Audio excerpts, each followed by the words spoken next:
Well, hi there. This is an earwig. I've always liked them.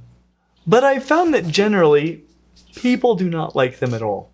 Some of those earwig haters are gardeners or farmers that have seen some of their crops damaged by earwigs, which seems fair, though earwigs do also help control other agricultural pests, so they're kind of a mixed bag. Some people do not seem to like their communal nature, which as a highly social species ourselves, seems a bit hypocritical. And some people don't seem to like their butt tweezers, but I always rather liked their Circe. It was just a convenient handle with which to pick them up. Because as a kid, I got thousands of these things, mainly to feed to my pet turtles. But the thing was that for as freaky as earwigs are, they never did me any harm. And given that they seem to thrive in close proximity to humans, it stands to reason that they might be fairly easy to keep alive. But would an earwig make a good pet? Do they really wig out in your ear? And are they the best pet insect for you? To figure this out, we'll need to score the earwig based on our 5 categories, which are handleability, care, hardiness, availability, and upfront costs. When it comes to handleability, we give the earwig a score of 5 out of 5. Listen, I know that you might not want to touch an earwig, but sort of like the vinegaroon, they look like they're all full of weapons, but they're actually utterly harmless. Unless you're an aphid, then they're monsters. Maybe not as scary as ladybugs, but a few things are. They're small, but not extremely fragile. They move around, but not unreasonably quickly. And they can fly with their crazy origami wings, which comes as a huge shock to most people, but I've never seen them do it. I'm kind of hoping they'll do it at some point today. Also, their mouths are small and they don't tend to bite. I've certainly never been bitten by one. But you weren't looking at their face jaws, were you? You were looking around back at their bum tweezers, weren't you? Well, the good news! Unless you restrain them, they won't use them on you. And when I do restrain them, I usually do it by the Circe themselves, which is the name for their bottom grabbers. And it turns out that they don't have much pinching ability anyway. Go ahead. Go ahead, little guy. Go on. Let me have it. Nothing. Even though I always called them pincher bugs as a kid. As it turns out, they don't pinch very hard, and they aren't bugs. And neither are ladybugs. This is a terrible day. But earwigs are easy, safe, and I would even say fun to handle. And they don't generally crawl into your ear or wear wigs. Though I am sure that you can get one to go into your ear if that's on your bucket list.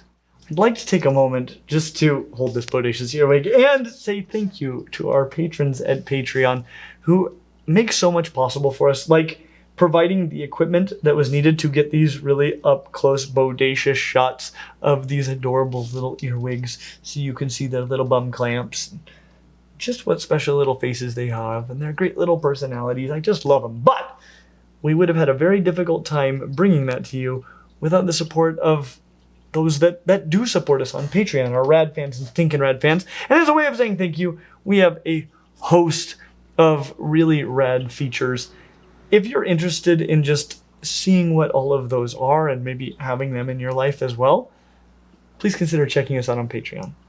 When it comes to care, we give the earwig a score of 5 out of 5.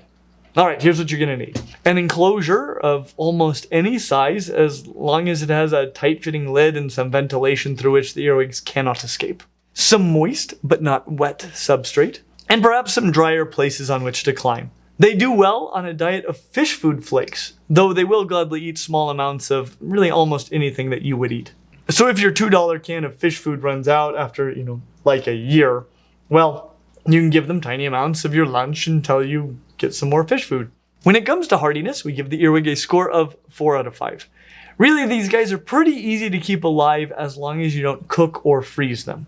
You don't soak them or let them dry out excessively, and you don't smash them. That said, while not super short-lived, they're also not a really long-lived species either. That is for individuals. That said, they will breed easily in captivity. Females are even dedicated mothers that guard and care for their eggs and babies and even feed them for the first 2 molt cycles. That's pretty rare among insects. And it's easy to maintain a small colony of them. Though males may fight, so keep that in mind. And you can tell the males from the females by the shape of their circe. Males have curved bumsicles, and females have straight rear spears. While no individual will live much more than a year or so, the colony could persist almost indefinitely with proper care. When it comes to availability, we give the earwig a score of 5 out of 5. Listen, if you want to buy earwigs, you might actually have a tough time. It's easier to find traps and methods to get rid of your earwigs that you already have than to get earwigs if you don't have them. Sometimes they are for sale online, but if you flip over some wood or a rock or something in an area that isn't bone dry, Bob's your uncle, you've probably found yourself a pet. It even comes equipped with a handle so you can safely pick them up. And they're found on most places on Earth, so it's good news, including Jason's garden. When it comes to upfront costs, we give the earwig a score of 5 out of 5. Honestly, when your biggest expense is the smallest jar of fish food that you can get, you're in good shape. Earwigs cost money to remove, not to get. You might need to buy an enclosure, but you might have a Costco cookie jar just lying around already. Some sand, eco-earth, or something else that can be a bit damp without molding. Maybe some sticks. Bam! You're done. And that is why overall, we give the earwig a score of 4.8 out of 5. If what you want is a handleable, inexpensive, easy to keep pet with secret ninja wings and hiney clamps, then the earwig might be the perfect pet insect for you. As always, like and subscribe, and we hope to see you real soon. We're having too much fun with it. Yeah, I am enjoying this earwig a lot.